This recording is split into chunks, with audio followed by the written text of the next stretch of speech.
femmes, vraiment, comme elle a dit tout à l'heure là, c'est vrai que c'est une association de femmes et tout. Et la plupart du temps, les gens jugent trop vite la femme. Je dis que ceux-là, et quand ils vont commencer à se retrouver, ce sera les critiques, les calomnies, etc. etc. Non, on est sorti un peu de cette étiquette, quand on a enlevé l'étiquette, on a déchiré, on a mis à la poubelle. Amen. Donc nous sommes vraiment décidés à aller de l'avant. Nous sommes vraiment décidés à vraiment aider les femmes à commencer par Toulouse. Et comme on a des sœurs qui sont un peu partout, que ce soit à Paris, si jamais un jour on veut partir, on aura des sœurs là-bas aussi qui vont mettre le truc en place comme ça pour avancer. Avec le Seigneur, il ne faut pas hésiter, il faut sortir. Lui-même l'a dit, allez partout. Amen. Allez partout, faire des nations des disciples. Donc pour être disciple déjà, il faut savoir sur quoi tu marches, comment tu marches. Il faut être disciple de quelqu'un, n'est-ce pas? Nous, on a décidé que ce soit Christ notre disciple. C'est Christ qui est notre, comment dirais-je, qui est notre, voilà, c'est lui la référence. C'est lui qui est notre référence. C'est sur lui que nous, en fait, c'est lui que nous regardons pour pouvoir marcher comme il veut. Et donc, cet après-midi, ce que je pourrais rajouter de plus, c'est un passage dans Proverbe 31. On connaît l'histoire de Proverbe 31, pour ceux qui sont en crise, la femme, la superwoman. Et c'est le verset 10. Il est dit qu'il peut trouver une femme vertueuse, elle a bien plus de valeur que les perles. Mais en fait, ce passage de Proverbe 31, en fait, c'est une maman qui donne des conseils à son fils. C'est une maman qui dit à son fils, attention, ne va pas prendre n'importe qui. Prends une femme qui a cette qualité, qui a ça, qui a ça, qui a ça.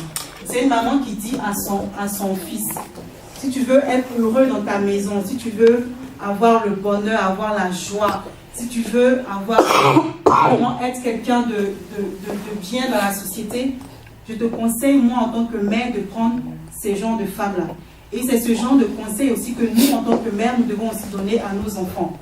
Pour dire, mon fils, demain, si tu sors, attention à qui tu vas prendre. Parce que la femme, si ce n'est pas une bonne femme, elle peut te détruire. Donc, en fait, ce passage, ce sont des conseils d'une mère à son fils. C'est comme si c'était le Seigneur, en fait, qui parlait un peu aux hommes pour dire, voici le genre de femme que vous devez avoir. Est-ce qu'on se comprend?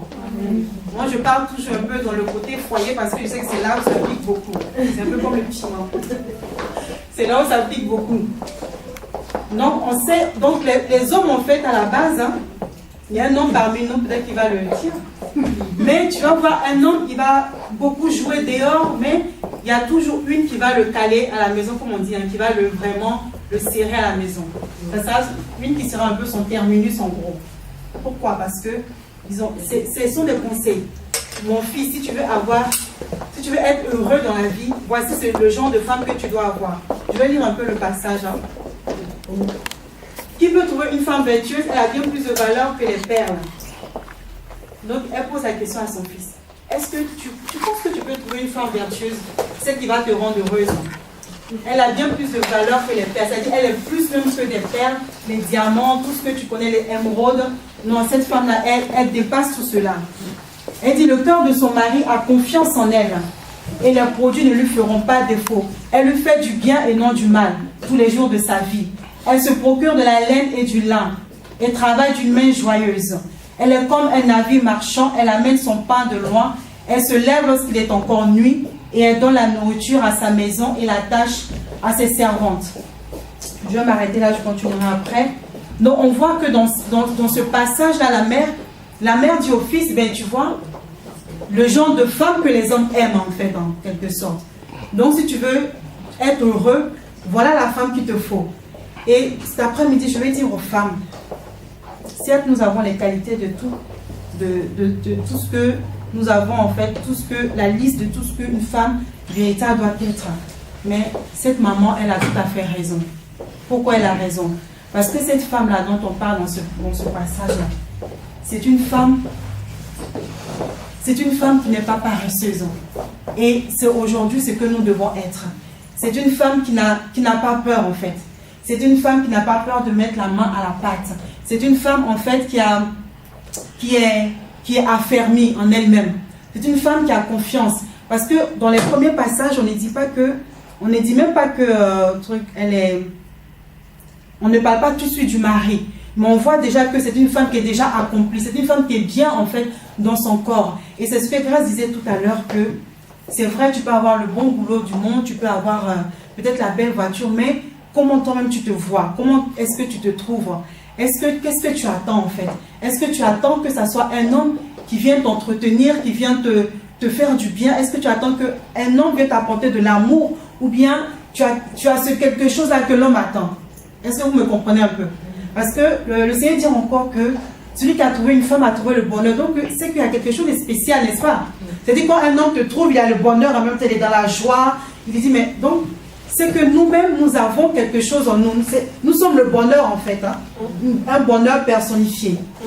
Nous sommes le bonheur. Donc c'est comme ça que tu dois être en fait. Tu dois être une femme, le bonheur en personne. Moi je suis une femme de bonheur. Je suis le bonheur en personne. Amen. Donc quand mon mari me voit, il est toujours dans la joie. Parce que le bonheur est rentré dans sa maison. En fait, c'est ce que ce passage nous dit. Amen. C'est ce que, quand la femme dit, le Seigneur dit que la femme est la couronne de l'homme, ou l'homme va mettre la couronne sur sa tête. C'est pour qu'elle brille. Donc si l'homme commence à mettre la couronne dans sa poche, c'est qu'il y a quelque chose qui ne va pas. Si l'homme commence à mettre la couronne dans le placard, c'est qu'il y a quelque chose qui ne va pas. Donc vraiment, nous sommes une couronne. Et l'homme doit nous mettre à la tête. Est-ce qu'on comprend un peu? On dit l'homme est le chef du foyer, mais c'est nous qui sommes à la tête en fait. Quand on voit l'homme, on voit tout de suite la tête. Quand on voit une personne, c'est la tête qu'on voit en premier. On voit cette fille, elle est mal coiffée, tout on va dire, oh c'est là. On ne va pas faire attention à elle. Mais si elle est bien coiffée, on va commencer après à la détailler. Mais c'est la tête qu'on regarde. Donc quand on voit un homme, c'est la tête qu'on voit. On voit la couronne. Est-ce que nous sommes des couronnes? Comment nous sommes? Nous sommes des couronnes comment? Argentées, un peu moisies, un peu tachetées. Qu'est-ce pasa en la ciudad? Qu'est-ce pasa? Donc vraiment, on doit, voilà, c'est le but en fait. On doit se revoir, on doit se repositionner en tant que femme. N'ayons pas peur. N'ayons pas peur de faire les choses, n'ayons pas peur. Et moi je me dis toujours que je suis un esprit dans un corps. Je suis un esprit dans un corps, c'est-à-dire mon esprit doit être avant tout bien forgé. Mon esprit doit être avant tout bien. Et ensuite, c'est ce corps-là qui va être l'enveloppe en fait de cet esprit-là. Donc si mon esprit n'est pas bien, c'est tout mon corps qui sera malade.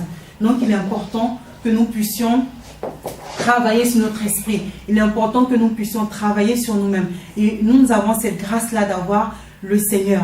Et par cette grâce que nous avons aussi, nous voulons publier ça aux autres femmes. À même celles qui ne connaissent pas Christ, vous dit que même si ça ne va pas dans ta maison, tu n'es pas seul, tu as quelqu'un avec toi.